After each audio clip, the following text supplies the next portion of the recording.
Oke baik, Assalamualaikum warahmatullahi wabarakatuh. Jumpa lagi bersama channel YouTube Asim Asari.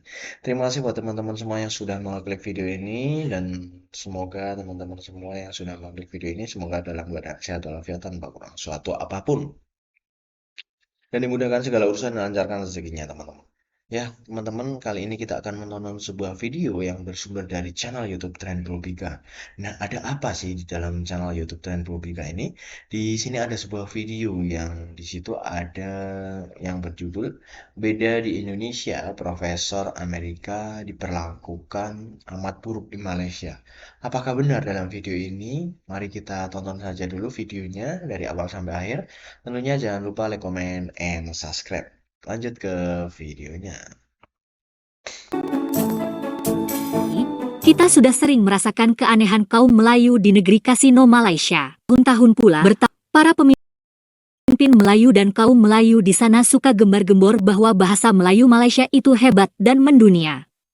Setiap hari netizen Indonesia dan Malaysia pun berdebat mengenai hal ini.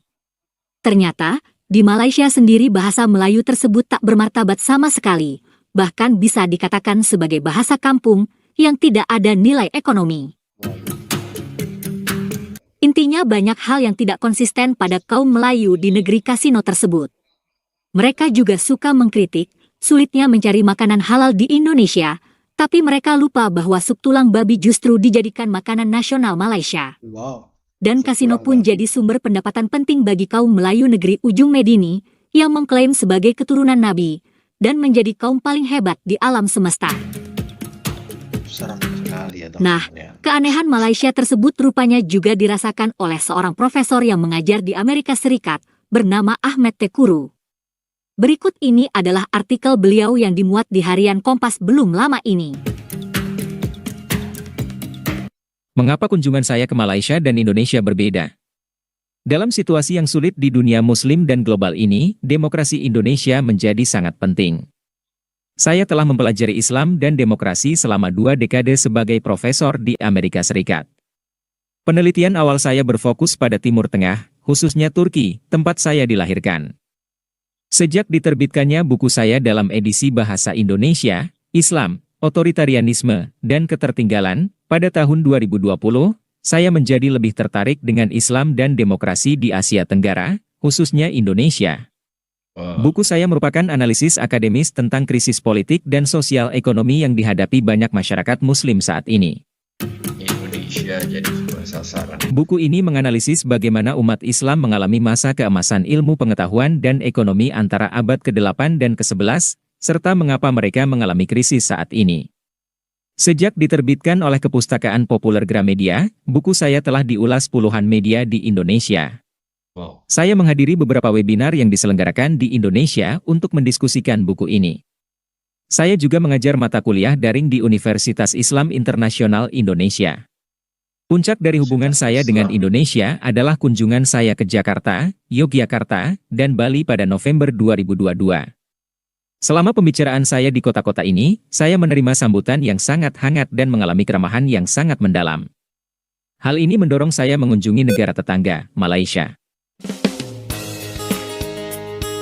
Saya menjadwalkan kunjungan saya ke Malaysia pada Januari 2024 untuk mempromosikan terjemahan bahasa Melayu dari buku saya yang berjudul Islam, Otoritarianisme dan Kemunduran Bangsa.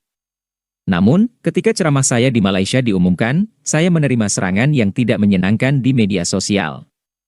Beberapa kaum konservatif dan Islamis secara keliru mengecap saya sebagai bagian dari jaringan liberal yang menentang Ahlus Sunnah wal Jamaah.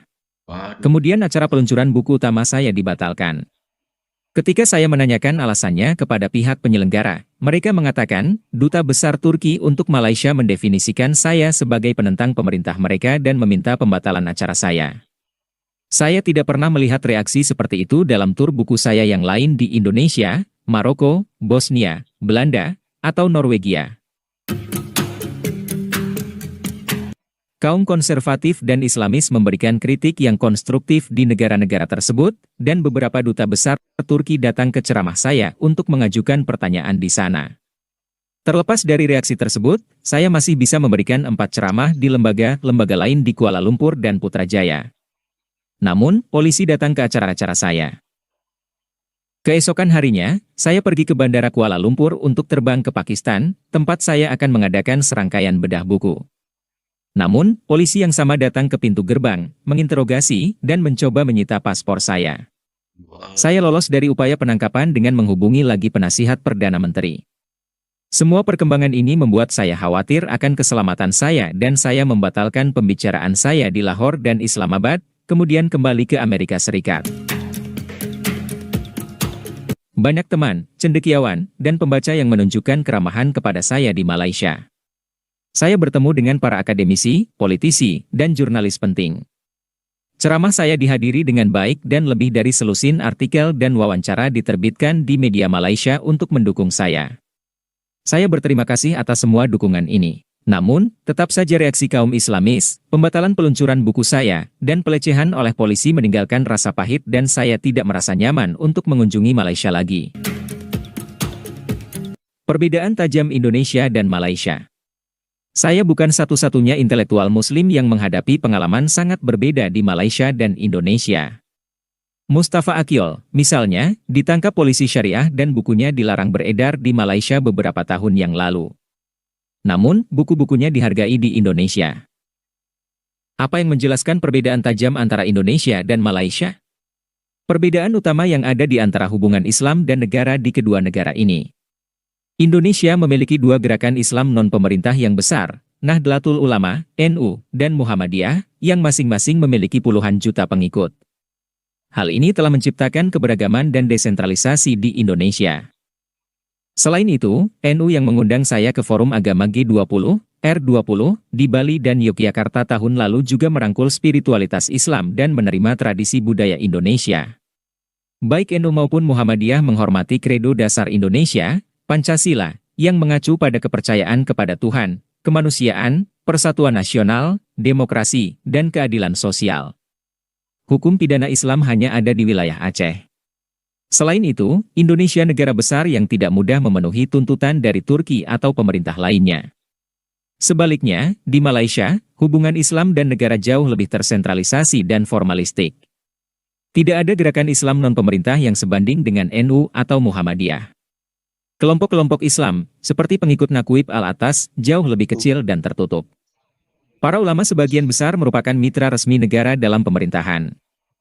Pengadilan Syariah dan Polisi Syariah di Malaysia telah memberlakukan gagasan ortodoks tentang agama. Mereka bahkan melarang ekspresi publik Muslim Syiah. Tak ada prinsip-prinsip berpikiran terbuka seperti Pancasila. Sebaliknya, konstitusi Malaysia menggabungkan identitas etnis Melayu dan Islam. Melayu berarti orang yang menganut agama Islam, terbiasa berbicara dalam bahasa Melayu, sesuai dengan adat Melayu.